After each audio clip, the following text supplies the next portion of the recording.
of March 18, ito po yung harap ng store namin.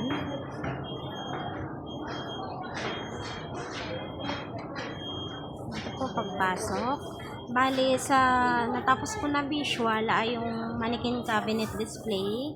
Bali, last week po kasi ang nakalagay dito is mga special polo.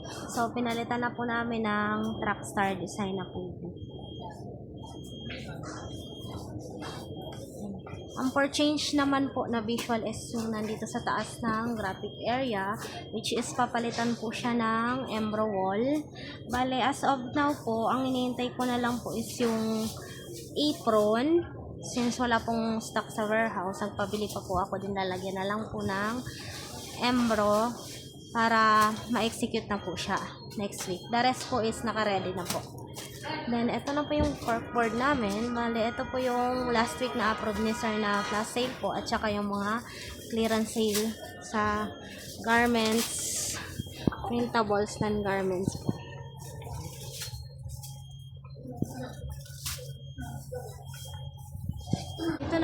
Dito naman po sa side, since may full bleed po dun sa harap. So, yung nakalagay dito last week is yung mga bears na full bleed. Pinalitan po namin siya ng special polo.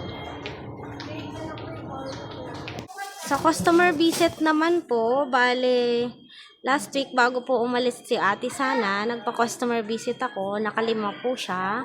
Sa District 2 pa rin po ng Nabotas. Bale, sa may NBBS po. More on kainan business po at saka pharmacy po yung na-visit ni Ate Osana. Ngayon po, ang lalabas po para mag-customer visit is si Darren tsaka si Ate Christine. Para masanay po si Ate Christine since bago siya. Mag-guide po siya ni Darren kung anong mga dapat gawin sa customer visit po. Sa giveaways remaining naman po, para sa inquiry sa mga bulk orders po, bale, may calendar pa po na 6. Sa planner po is 22. Then sa ballpen po is 50. 13 po ang nail cutter. And then yung sa multifunction pen po is 14.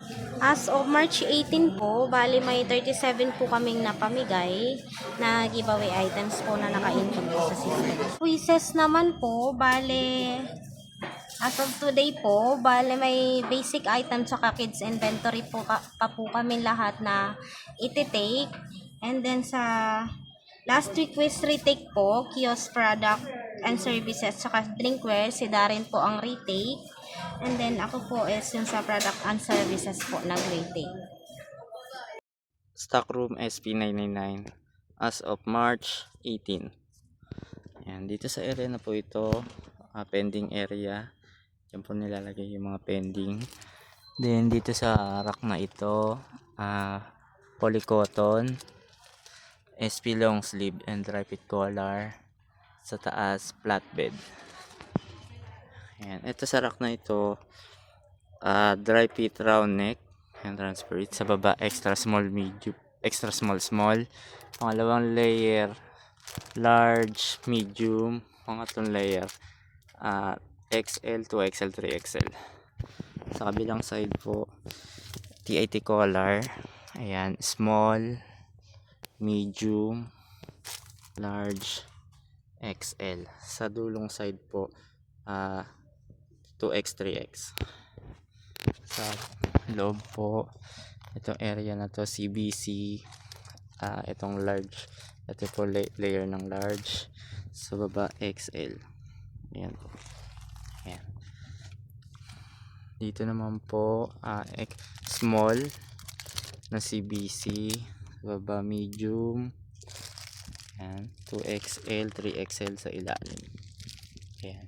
Sa taas extra small. Dito naman sa area sa taas, CBC kids. Ayan.